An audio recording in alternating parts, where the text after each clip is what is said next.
Well, thank you so much. It is amazing to be back. This is the greatest stage in London and the most wonderful audience in London as well.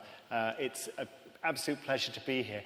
And I am here to tell you what you're doing wrong, or really what we're all doing wrong, what we're all getting wrong when we think about technology.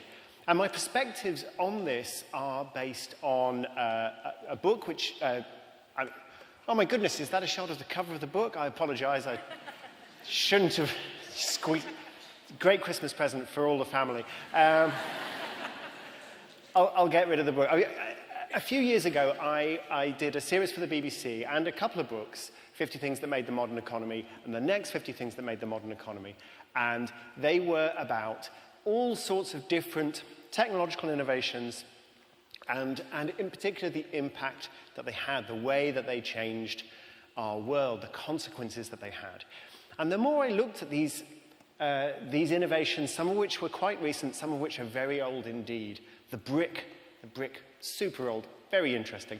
The more I looked at them, the more I thought to myself, there's a conversation that we all have about technology. There's a set of assumptions that we all have about technology. And when I actually look at what technology has done to the world and the consequences that different innovations have had, there's a disconnect. We're having the wrong conversations, we're making the wrong assumptions. So that's what I want to talk to you about this morning.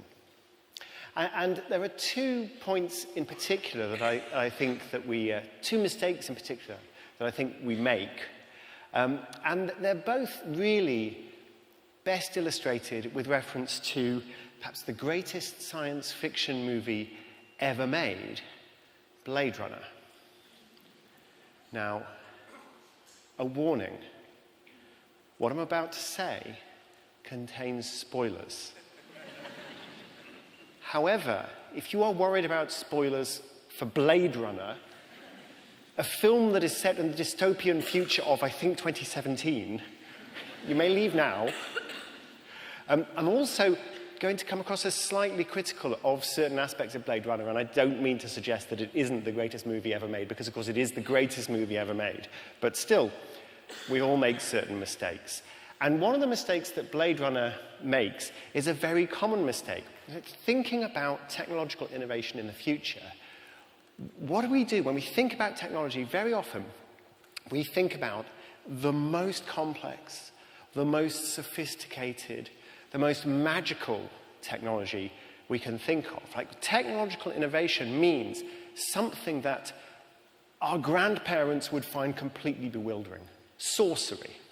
And in the case of Blade Runner, technological innovation means this. This is technology. This is, of course, Rachel. She appears to be a beautiful person, but she is not a beautiful person. She's not a person at all. She is an artificial life form, a replicant. I told you there'd be spoilers. She's so sophisticated that she doesn't know that she isn't human. Perhaps more impressive, she's such a sophisticated piece of technology, artificial life, artificial memories, that humans can't tell that she isn't human. You need to be a real expert with specialized equipment to tell the difference between Rachel and a human being. I mean, this is a phenomenal technological innovation. We not only have artificial intelligence, we've got synthetic biology, artificial life itself. Now, I said you need to be an expert and you need to have sophisticated, specialized technology to detect the difference between a human and a replicant. And in the case of Blade Runner, our expert is played by Harrison Ford. His name is Rick Deckard. And Rick Deckard can tell that Rachel is not human, but it doesn't matter. Because she's so amazing. She's so beautiful. She's so entrancing that Deckard develops feelings for her. I mean, we can debate exactly what those feelings are, but this is certainly, let's say he falls in love. Let's say he falls in love. And when you fall in love with somebody, what do? Well, you ask them out on a date. Well, strictly speaking, you get drunk, then you ask them out on a date. And how do you ask someone out on a date in the far future world in which we have artificial intelligence and artificial life? Well, of course, you phone them up on a payphone on the wall that you sort of stick your credit card in, and you press the buttons, and then you pick up the... I mean, of course, because it's the future, it's a video phone. But this is a world in which we can imagine artificial intelligence of a level to be comparable with humans. Artificial life that in some ways is superior to human life. And I've seen things you people wouldn't believe, remember? And yet, we cannot imagine a mobile phone. So the world of Blade Runner is obsessed with this highly sophisticated technology, and it's overlooking the mundane innovations. There's a second thing that I think that Blade Runner gets wrong. We'll come back to that. The reason that I think it's a mistake to focus only on the most sophisticated technologies, by the way, she says no and hangs up. The reason that I think it's a mistake to focus only on the most sophisticated technologies is because they are not always the technologies, or certainly they're not the only technologies that change the world. Let me give you an example. This is a Gutenberg Bible. It is one of very few that exist in the world. And ordinarily, in a talk about technology, I would show you this image, and I would talk about how the movable type printing press was the most important innovation of the last 1,000 years. I mean, they had a vote on it in the late 1990s. There were a lot of votes in the late 1990s about the most awesome thing of the previous millennium. Some of you are looking at me because you can't remember the 1990s. I'm now feeling very old, but fine. Trust me, in the late 1990s, we kind of got very excited about the fact that the year 2000 was showing up. We had all kinds of polls, and one of the polls named Johannes Gutenberg as having developed the most important innovation of the last 1,000 years, which is pretty impressive when you think about it. And that is the movable type printing press. He invented printing.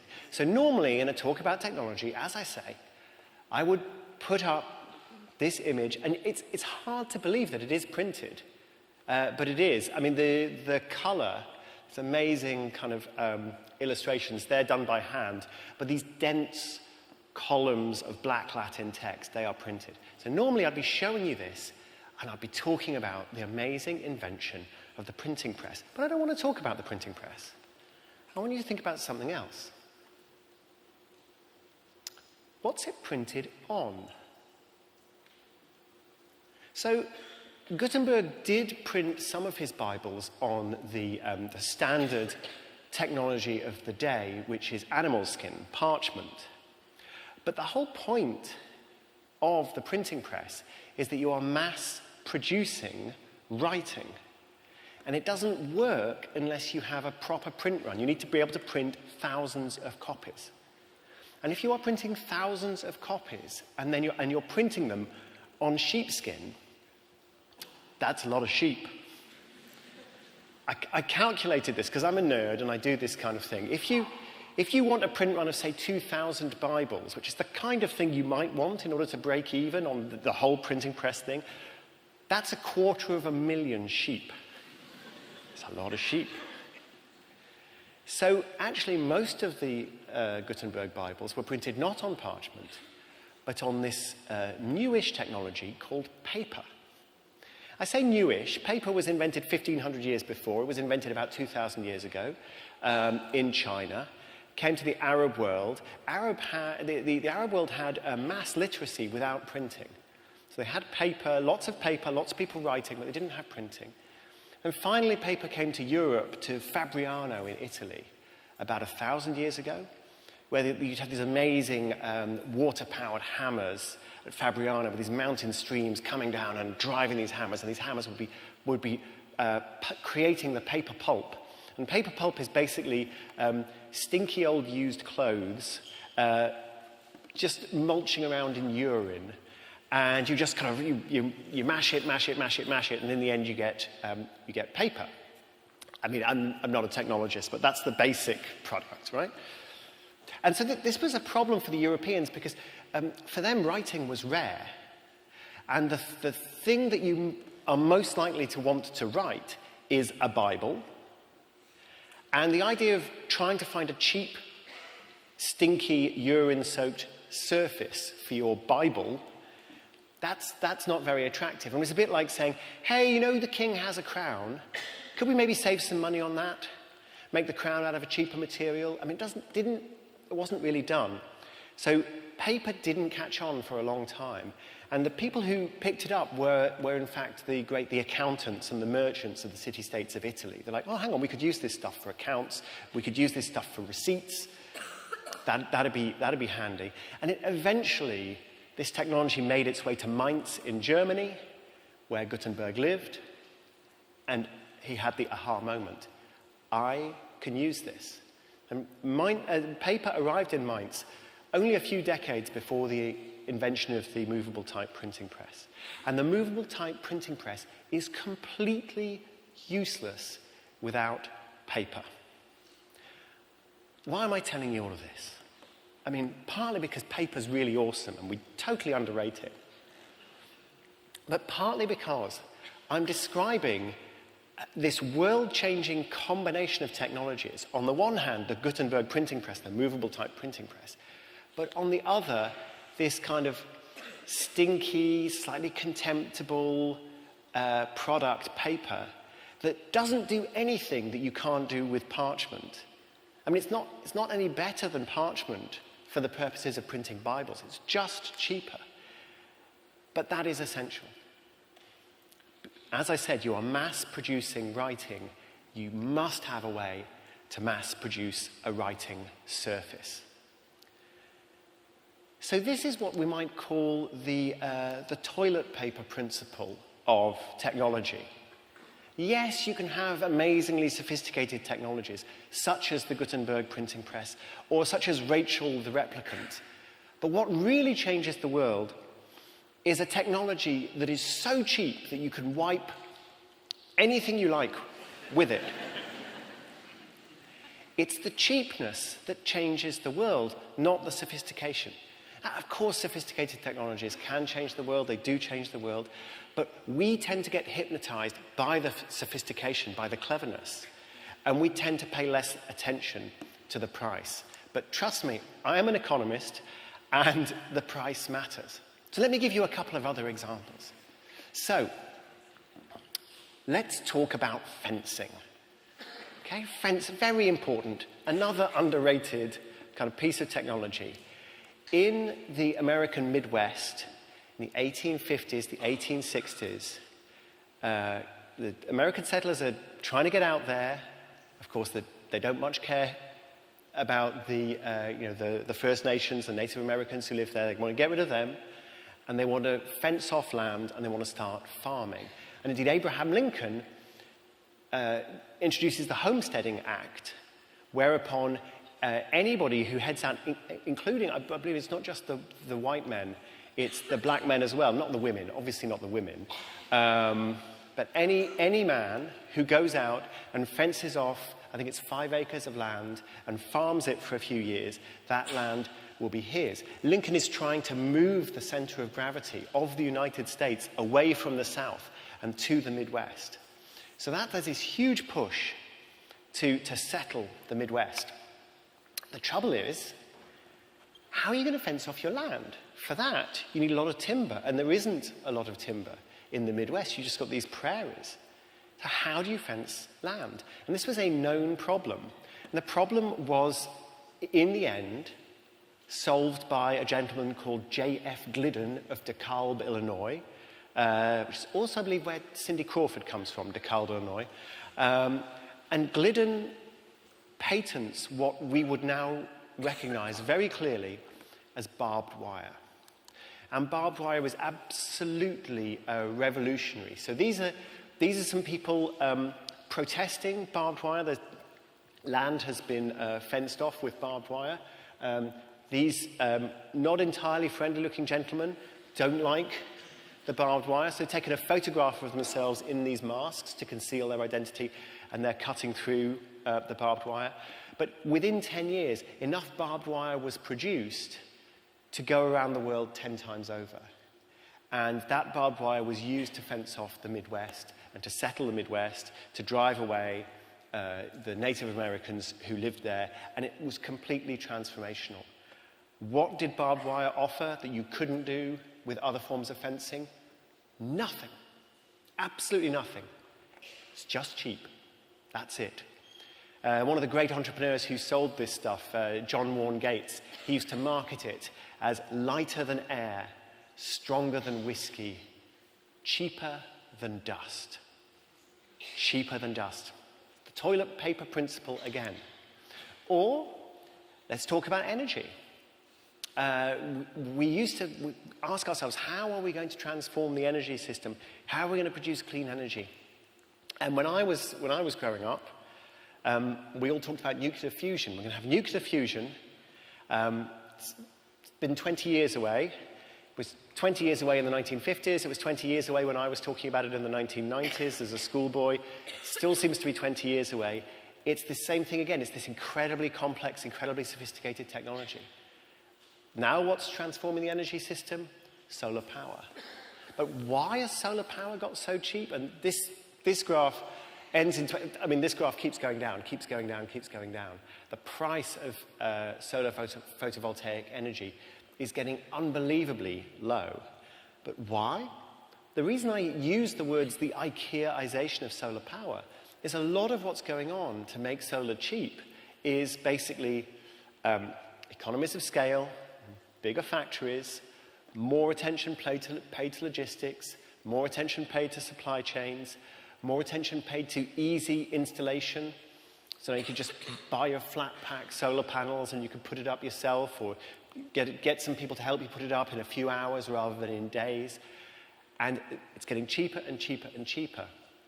And that is what makes it transformative. Fundamentally, it's the same technology we were putting on satellites in the 1970s. But in the 1970s, the only place you could possibly want to put a solar panel is on a satellite, because that is the only possible place that it made sense. Now it makes sense to put them, even makes sense to put them in the UK. That is how cheap solar power has got. Same principle. Look at the price. The price goes down and the world changes. And I'll give you one more brief example because I am an economics nerd. The shipping container. The shipping container, it's basically just a big old steel box. But the shipping container's done more to revolutionize global trade than all of the trade agreements that have ever been signed. Now, interesting thing about the shipping container, and this leads me into the second thing I think we get wrong about technology. What problem is the shipping container solving? So basically, here's the problem. You've got a bunch of stuff. You've got all these parcels, you've got these sacks, you've got these barrels and things, all this stuff. And it's somewhere, like Japan, and you want to get it to somewhere else, like California. So you have to put them all in the back of a van, and then the van drives to the train station. You take them out of the van, you put them on the train, and the train goes to the port. You take them off the train, and you put them on the ship. The ship sails to California. You take them off the ship, you put them on a train again. The train goes to whatever, Detroit.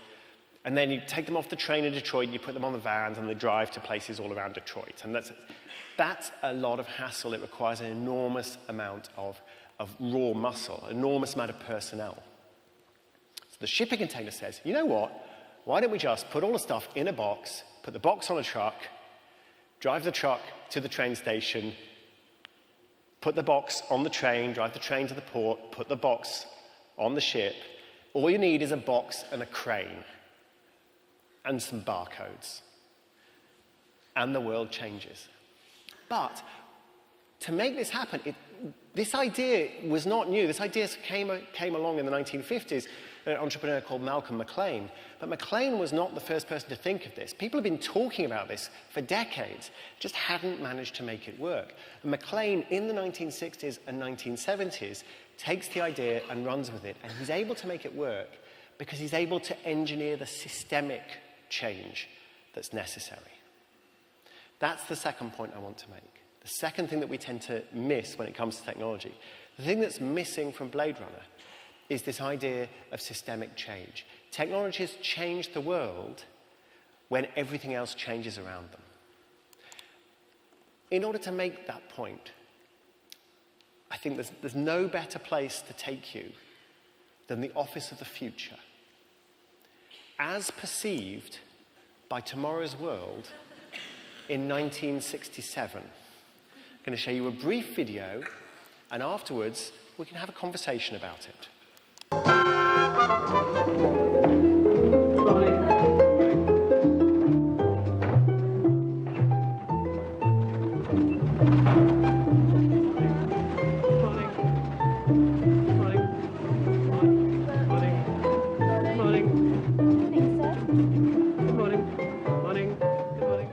What nice people. Ah, my office. The perfect office. Perspex desk, no in tray, no out tray, no phone, no filing cabinets, no clutter. Quiet, cool, very efficient. I need never get out of this chair. That'll be nice. No distractions. Just me and the work. Alone and efficient. Alone. Wonder if anybody wants me. Nobody to ask. Messages. Well, BJ39 will know. After all, it works for me. I don't even have to go to it. Much better than a human being. Tireless and efficient. Anything I want, it brings. Okay, let's talk about what we just saw there. Has there ever been anything that spoke more of the office of 1967 than that video? I mean, this is the thing. They're trying to make the office of the future in 1967. What do people in 1967 think the office of the future is going to look like? They think it's going to look like the office of 1967, except all the typing girls, you see all the typing girls, still the typing girls, they'll be typing on these boxes that are presumably something to do with computers. And the boss has still got his corner office, but everything's going to be made of Perspex. And he's going to be able to press a button, and then, I don't know, something will happen. BJ38 or whatever is going to come, and clearly the inspiration for R2-D2 is going to come around, and he's going to be able to look at the did you see the old school cathode ray screen? I would say they got one thing right, which is the moment you sit down and you need to do some actual work, you're going to press a button and check for messages. That thing they got right. Everything else they got wrong. And what fundamentally did they get wrong? There's no social change, and there's no organizational change depicted. Yeah? We have new technologies. We've got the robot video conferencer. We've got the Perspex desks. We've got the computers instead of typewriters.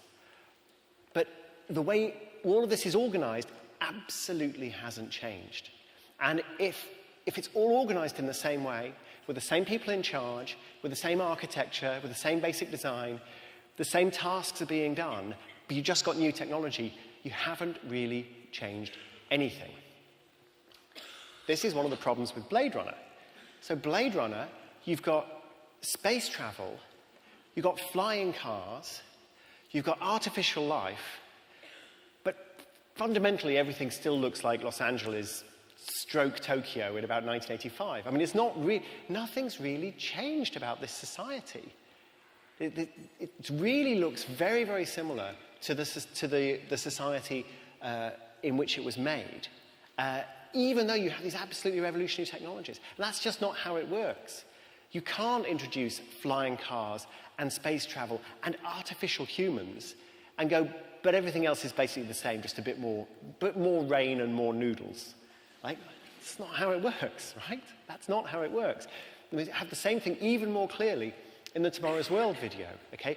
We've got our fancy new Perspex desk, we've got our video conferencing, we've got our magic robot trolley, we've got our computers, but actually nothing has changed, yeah?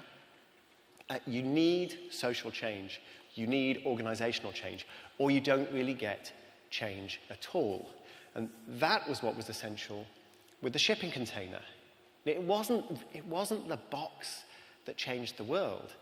It was the box plus the barcode and the computer and the integration of train and truck and shipping and the shipping crane and the deep water port and, for that matter, the Panama Canal.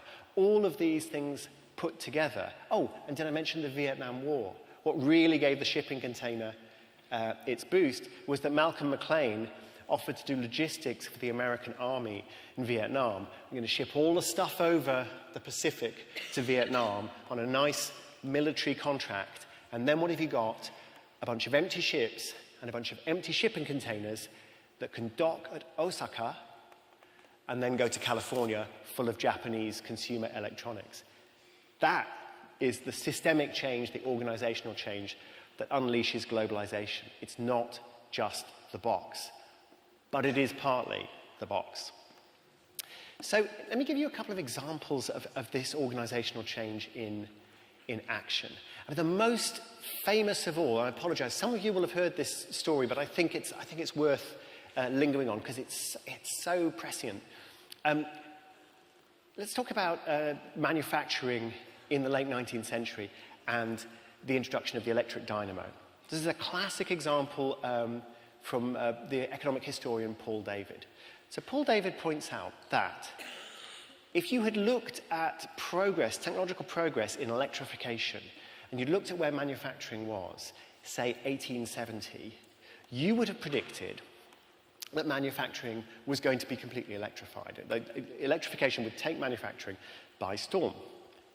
Now, the way manufacturing worked at the time in America is you'd typically have a huge, great coal-powered generator, coal-powered engine.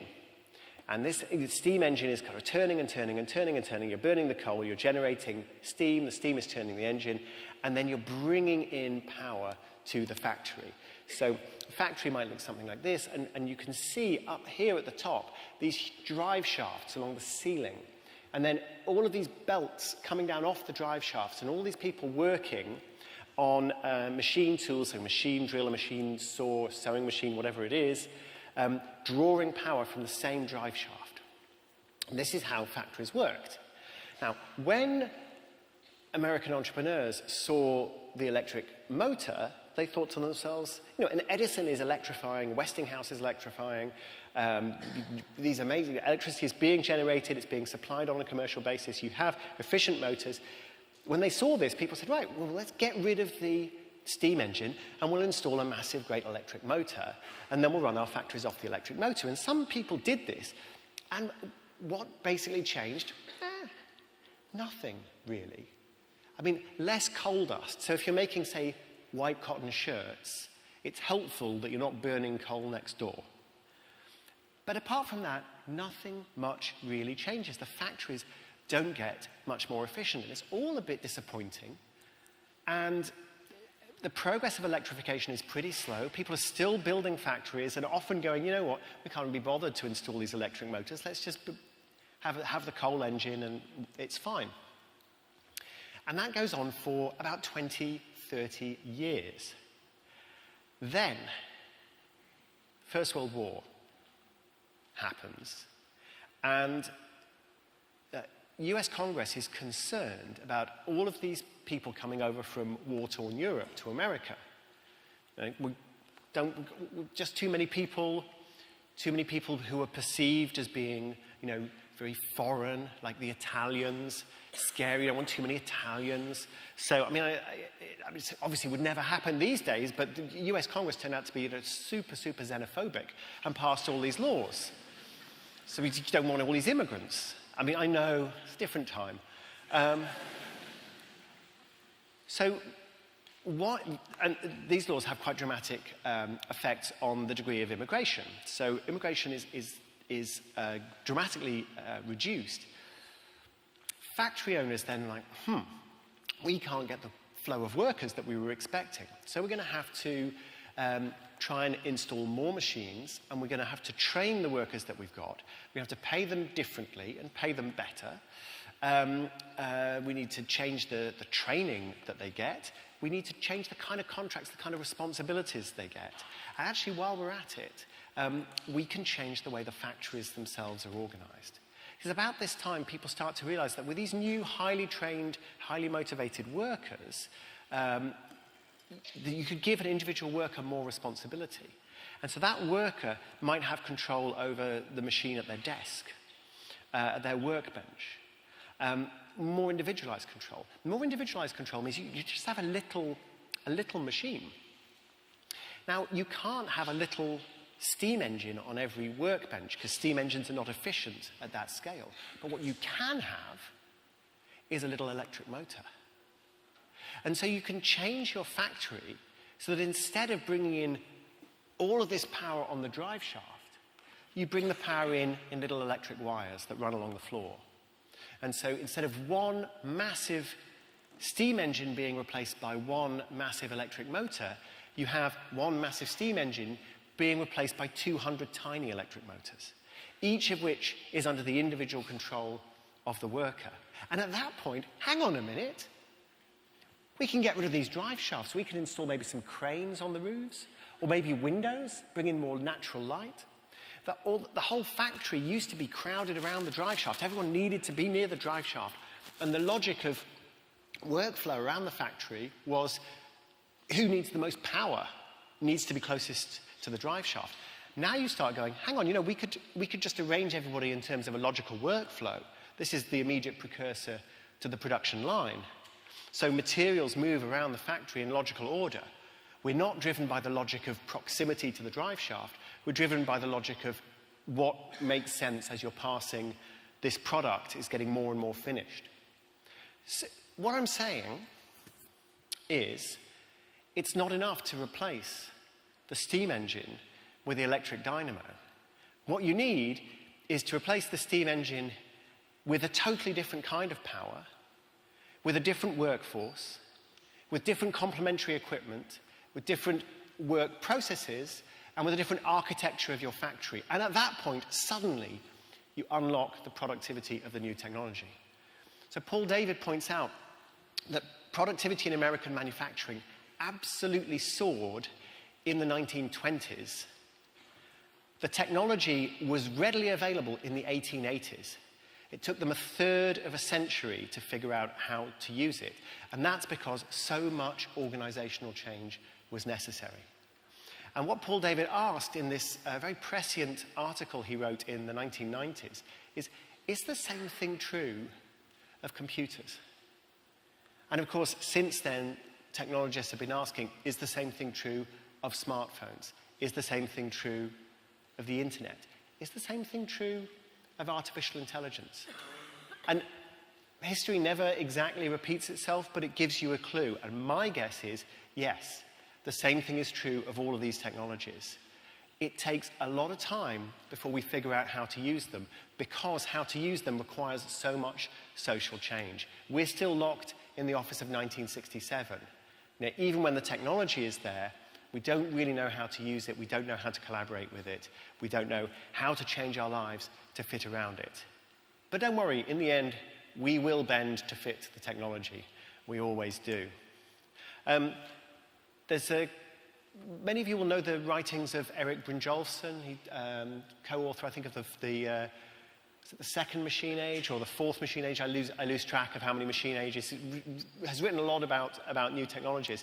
But Brynjolfsson, 23 years ago, published this economic study which basically said, if you introduce new technology, does it improve corporate productivity? And this graph basically says, along this axis is more computers. And this is the year 2000, so he's studying companies in the 1990s. These are big beige boxes, just to be clear. That's more computers. That's more decentralization. And then up is more productivity.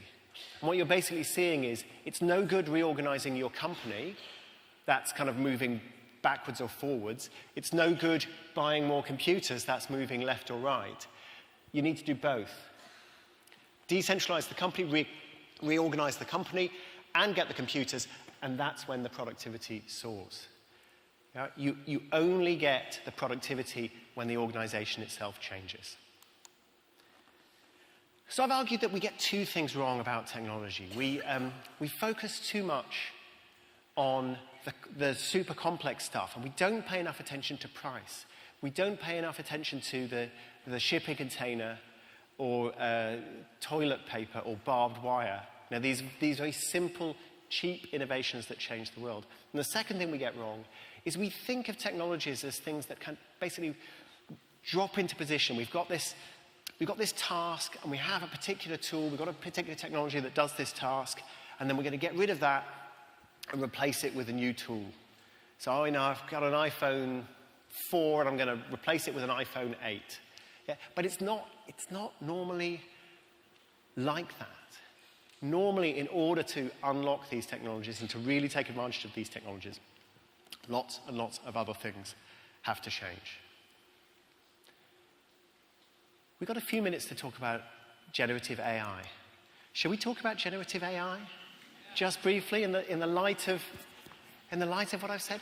You see, I as you can tell, yeah, first of all, I'm a nerd, but second, I've got this weird habit of when I'm trying to understand what's coming, I'm always looking in the rearview mirror. I'm always looking at what's already happened, because I think there's always something to learn. So where do we look for an illustration of what might happen with generative AI? What is the historical example that we could look to that might teach us something? I'm going to give you two different technologies. So the first was invented in the late 1970s by a computer programmer who then decided to stop computer programming and get an MBA. And he's sitting in business school in his accounting class, and he's watching the accounting teacher do accounts on the whiteboard. So all the rows and columns, and you make a change to something, and then you have to kind of rub out all the numbers and kind of replace all the numbers.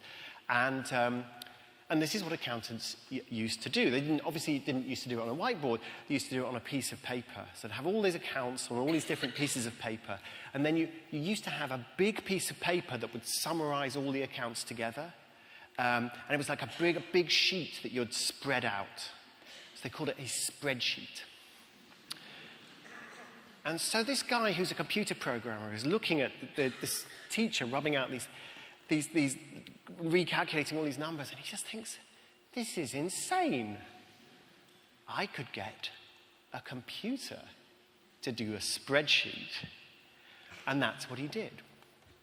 VisiCalc, the computer program he created, took off so fast. So VisiCalc was launched in, I believe, 1979. Digital spreadsheets, so first VisiCalc, then Lotus 123, then Microsoft Excel, were utterly dominant in about 5 years. They were just everywhere. So this is not the story of the electric dynamo. Accountants immediately realized, oh my goodness, we need this. Their clients didn't always catch on so quickly. So there's one early story of an accountant who gets a request for some rush changes from a client. Who says, I need these changes. It's really important. I'll pay you extra to do the changes. So the accountant basically just presses a couple of buttons in VisiCalc, prints off the new spreadsheet, leaves it on his desk for 2 days, then FedExes it to the client who pays his bill for, thank you so much you must have worked so hard over the last 48 hours to do this. Anyway, people caught on in the end. This completely changed accountancy. How did it change accountancy? And by the way, what have we done here? We're doing the same thing cheaper. Yeah? It's a paper spreadsheet, it's just cheaper. Cheaper. So what has been made cheaper? Arithmetic. Okay? So same thing as paper and barbed wire and so on. So what happened to accountancy? Well, we now have more accountants than ever. But they're doing different things. So accountants used to do arithmetic. There were huge numbers of people who basically just used to check that the numbers added up. And if a change needed to be made, they would physically make all these changes. Nobody does that anymore. The computer does that. Now, accountants get to be more creative. Who doesn't want a creative accountant? So I think that's interesting, because now you use spreadsheets. So I want to explore different scenarios, different possible project assumptions. I want to use my spreadsheet to look into the future. So that's interesting. After all, there is no such thing as when we think of a robot accountant, it's not C3PO sitting doing sums. That's a robot accountant. We have robot accountants already, but we have human accountants too. Let's think of another technology. This is Jennifer. This woman is not Jennifer. I'm afraid I don't know this woman's name, but this woman is working in a warehouse, could be Amazon, could be anywhere. She's working in a warehouse, and the headset that she's wearing is called Jennifer. And Jennifer will speak to her and talk her through different orders. So let's say an order comes in, get 13 copies of Tim Harford's book, 50 Things That Made the Modern Economy. Jennifer will keep track of that. Jennifer knows where the copies are. Jennifer will walk this woman to the particular point of the warehouse. Jennifer will say, take 5 copies, shelf C2, take 5 copies of Tim Harford's 50 Things That Made the Modern Economy. Take 5 more copies. Take 3 more copies. Jennifer doesn't trust humans to count beyond 5, perhaps wisely. Warehouse workers with Jennifer go to sleep dreaming Jennifer talking in their ears. I show you this alongside the digital spreadsheet because what I find fascinating is, in one case, we had a job that was already quite respected and quite interesting, accountancy, and in comes the automation, and suddenly the job is more respected and more interesting. We had a job that is already not very well respected and not very interesting, which is working in a warehouse. Jennifer comes in and makes it even more boring. Because the automation says, you know what, we can't really automate finding things on shelves and pulling them off shelves. That's still too hard for robots. But we can automate thinking, knowing where stuff is, counting. We don't need the humans to do that. We actually only need the humans to be a kind of flesh robot walking around the warehouse. So what is generative AI going to do? I don't know. Hopefully you guys will figure this out for me over the course of the rest of the day. But I feel that we have a choice. We've got opportunities. All technology, as I've said, all technology that makes a difference to the world reshapes our organizations, reshapes our societies. We are in the process of another reshaping. So my question is generative AI going to be like the digital spreadsheet that takes away the boring stuff and makes interesting jobs even more interesting? Or is it going to be more like the Jennifer unit? Somehow, I think we get to choose if we want, and I hope we make the right choice. Thank you so much for listening. Thank you very much. Thank you.